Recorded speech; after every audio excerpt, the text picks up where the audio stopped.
Subscribe कीजिए आपके अपने आरजे स्टडी यूट्यूब चैनल को और नोटिफिकेशन के लिए बेल आइकन को दबाइए।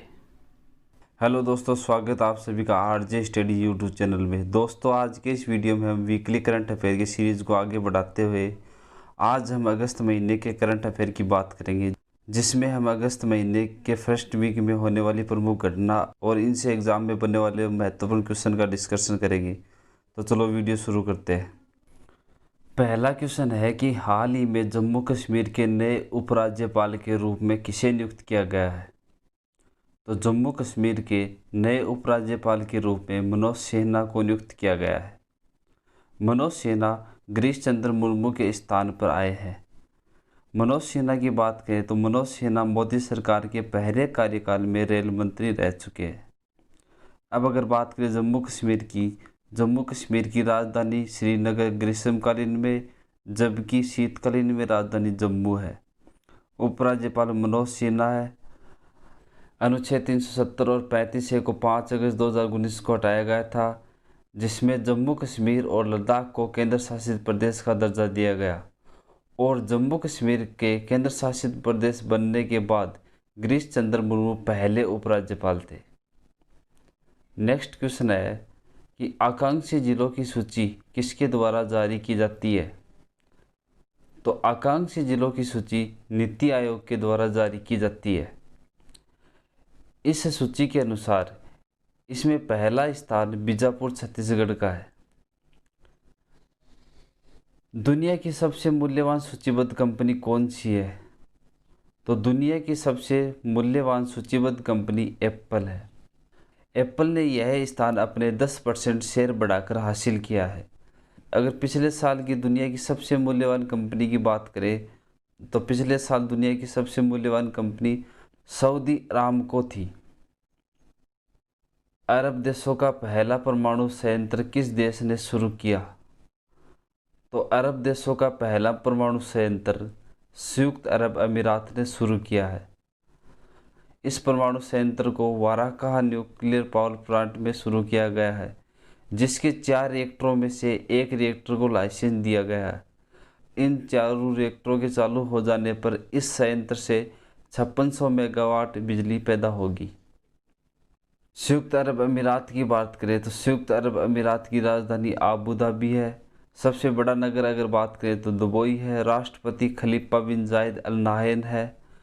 प्रधानमंत्री मोहम्मद बिन राशिद अल मखदूम है और जबकि मुद्रा यूएई दिरहम है। विशेषता की बात करें तो आईसीसी का मुख्यालय संयुक्त अरब अमीरात के शहर दुबई में है।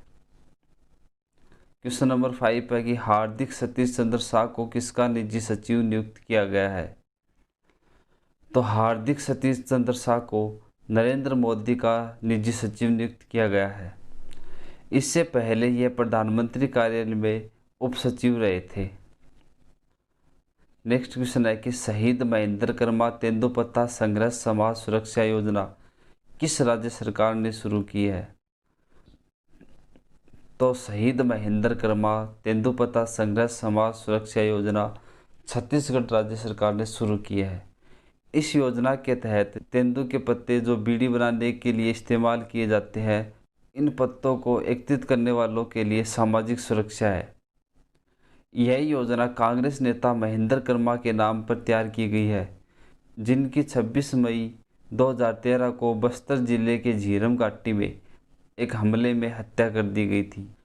महेंद्र कर्मा को बस्तर टाइगर के नाम से भी जाना जाता है। अगर छत्तीसगढ़ की बात करें तो छत्तीसगढ़ की राजधानी रायपुर है। मुख्यमंत्री भूपेश बघेल है, जो कि कांग्रेस पार्टी से है, और राज्यपाल अनुसुईया उइके है। नेक्स्ट क्वेश्चन है कि ई रक्षाबंधन नामक ऑनलाइन साइबर जागरूकता कार्यक्रम किस राज्य ने शुरू किया? तो ई रक्षाबंधन नामक ऑनलाइन साइबर जागरूकता कार्यक्रम आंध्र प्रदेश राज्य सरकार ने शुरू किया है। इस कार्यक्रम का उद्देश्य समूचे राज्य में लोगों को साइबर अपराधों के बारे में जागरूक करना है। यह कार्यक्रम 1 महीने तक चलने वाला है। इस कार्यक्रम का आयोजन CID, FM, CCPWC, cyber peace foundation और अन्य संगठनों के द्वारा आयोजित किया गया है। अगर आंध्र प्रदेश की बात करें तो आंध्र प्रदेश की राजधानी हैदराबाद है। मुख्यमंत्री जगन मोहन रेड्डी है और राज्यपाल विश्वभूषण हरिचंद्र है। क्वेश्चन नंबर 8 है कि किस राज्य में भारत एयर फाइबर सर्विसेज का उद्घाटन किया गया है? तो भारत एयर फाइबर सर्विसेज का उद्घाटन महाराष्ट्र राज्य में शुरू किया गया है। इस योजना का उद्घाटन महाराष्ट्र के अकोला में किया गया है। इस योजना को BSNL ने डिजिटल इंडिया के पहल के रूप में शुरू किया है, जिसका उद्घाटन केंद्रीय मानव संसाधन विकास मंत्रालय, इलेक्ट्रॉनिक संचार और IT राज्य मंत्री संजय धोत्रे ने किया। इसमें BSNL अकोला और वाशिम जिले के लोगों को उनकी ज़रूरत के अनुसार सबसे तेज़ इंटरनेट कनेक्टिविटी सुविधा प्रदान करेगा। महाराष्ट्र की बात करें तो महाराष्ट्र की राजधानी मुंबई है, मुख्यमंत्री उद्धव ठाकरे, जबकि राज्यपाल भगत सिंह कोश्यारी है। क्वेश्चन नंबर 9 है कि स्कॉच गोल्ड अवार्ड किस मंत्रालय को दिया गया है? तो स्कॉच गोल्ड अवार्ड जनजातीय मंत्रालय को दिया गया है। यह अवार्ड जनजातीय मंत्रालय को DBT के माध्यम से छात्रवृत्ति देने और आदिवासियों को सशक्त बनाने के लिए दिया गया है। जनजाति कार्य मंत्रालय के मंत्री अर्जुन मुंडा है। क्वेश्चन है कि पुस्तक raw A history of India covert operation किसने लिखी? तो पुस्तक raw A history of India covert operation Yatish Yadav ने लिखी। इस किताब में रॉ के द्वारा वीरतापूर्वक कार्य संचालन की एक झलक मिलेगी। रॉ की बात करें तो रॉ का मुख्यालय नई दिल्ली में है। इसकी स्थापना 21 दिसंबर 1968 को हुई थी और रॉ का प्रमुख सामंत गोयल है। नेक्स्ट क्वेश्चन है कि हाल ही में किस भारतीय पत्रकार को प्रेम भाटिया पुरस्कार 2020 दिया गया? तो प्रेम भाटिया पुरस्कार 2020 दीपेंकर घोष को दिया गया है। इनको यह पुरस्कार कोविड-19 महामारी और देश भर में इसके प्रभाव के उनकी कवरेज के लिए दिया गया है। मोहम्मद इरफान अली किस देश के अगले राष्ट्रपति होंगे? तो मोहम्मद इरफान अली ग्युयान के अगले राष्ट्रपति होंगे। यह डेविड ऑर्थरग्रेजर की जगह लेंगे। अगर ग्युयान की बात करें तो ग्युयान दक्षिण अमेरिका का एक देश है। ग्युयान की राजधानी जॉर्ज टाउन है। नेक्स्ट क्वेश्चन है कि हाल ही में ब्रिटिश ग्राफी 2020 का खिताब किसने जीता? तो ब्रिटिश ग्राफी 2020 का खिताब लुइस हैमिल्टन ने जीता है। नेक्स्ट क्वेश्चन है कि बांग्लादेश के लिए कौन सी कंपनियों ने गैस आधारित ताप बिजली परियोजना के लिए समझौता किया? तो बांग्लादेश के लिए रिलायंस पावर और जापान की ऊर्जा क्षेत्र कंपनी जेरा ने समझौता किया। ये दोनों कंपनियां मिलकर बांग्लादेश के मेघना घाट में 745 मेगावाट की प्राकृतिक गैस आधारित परियोजना का विकास कर रही है। अब अगर बांग्लादेश की बात करें तो बांग्लादेश की राजधानी ढाका है। प्रधानमंत्री शेख हसीना, राष्ट्रपति अब्दुल हामिद, मुद्रा टक्का और संसद जातीय संसद है। नेक्स्ट क्वेश्चन है कि ब्रिक्स पर्यावरण मंत्रियों की बैठक की अध्यक्षता कौन से देश ने की? इस बैठक में सभी देशों के पर्यावरण मंत्रियों ने हिस्सा लिया। भारत की तरफ से पर्यावरण मंत्री प्रकाश जावड़ेकर ने हिस्सा लिया, जबकि 2021 में ब्रिक्स सम्मेलन की अध्यक्षता भारत करेगा। रूस की बात करें तो रूस की राजधानी मॉस्को है, राष्ट्रपति व्लादिमीर पुतिन है और मुद्रा रूबल है। अगर रूस की विशेषता की बात करें तो क्षेत्रफल की दृष्टि से विश्व का सबसे बड़ा देश रूस है। अब बात कर लेते हैं ब्रिक्स की। इसकी स्थापना 2001 में हुई थी। ये संघ ब्राज़ील, रूस, भारत, चीन, दक्षिण अफ्रीका देशों से मिलकर बना है और इन्हीं के नामों से मिलकर इसका नाम ब्रिक्स रखा गया है। किस देश के पूर्व राष्ट्रपति ली तेई हुइंग का निधन हो गया? तो ताइवान के पूर्व राष्ट्रपति ली तेंग हुइंग का निधन हो गया। ली तेंग हुइंग को ताइवान के लोकतंत्र का जनक भी माना जाता है। यह 1998 से 2000 तक ताइवान के राष्ट्रपति के रूप में कार्य किया। भूमिगत बैलिस्टिक मिसाइल का सफल परीक्षण किस देश ने किया? तो भूमिगत बैलिस्टिक मिसाइल का सफल परीक्षण ईरान ने किया है।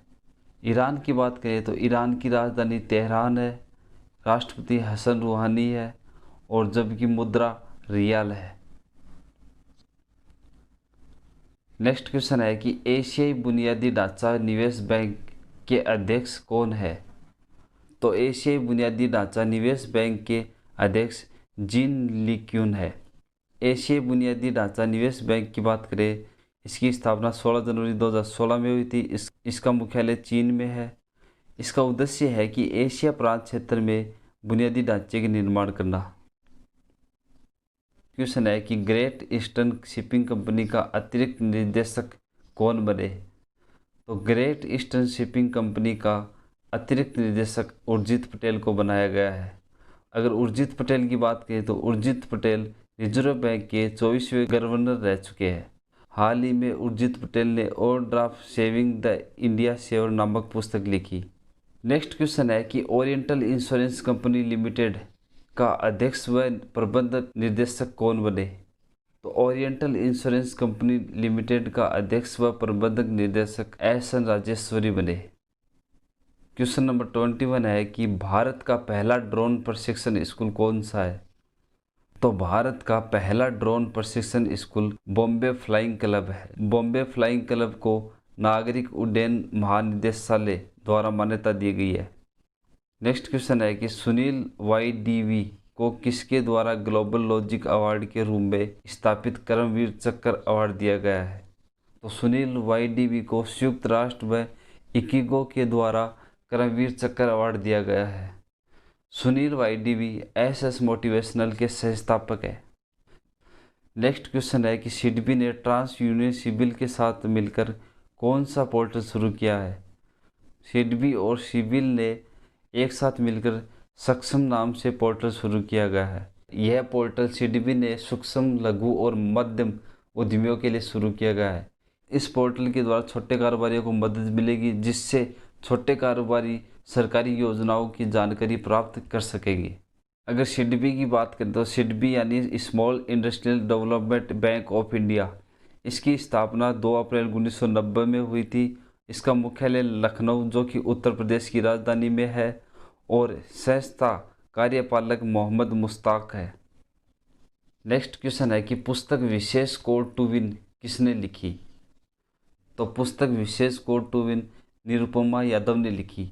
इस पुस्तक को राष्ट्रीय खेल दिवस, जो 29 अगस्त को मनाया जाता है, उस दिन लॉन्च किया जाएगा।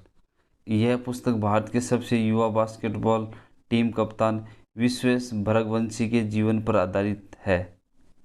भरगवंशी 2007 में भारत के लिए खेले, जबकि पहली बार 2010 में भारतीय टीम के कप्तान बने।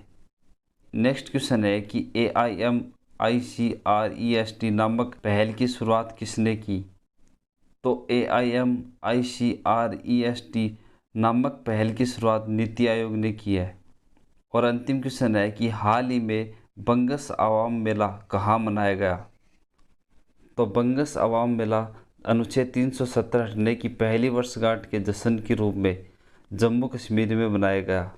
धारा 370 हटने की पहली वर्षगांठ के रूप में हदवाड़ा के लोगों ने इस अवसर पर 2 दिवसीय बंगस आवास मेला का आयोजन किया।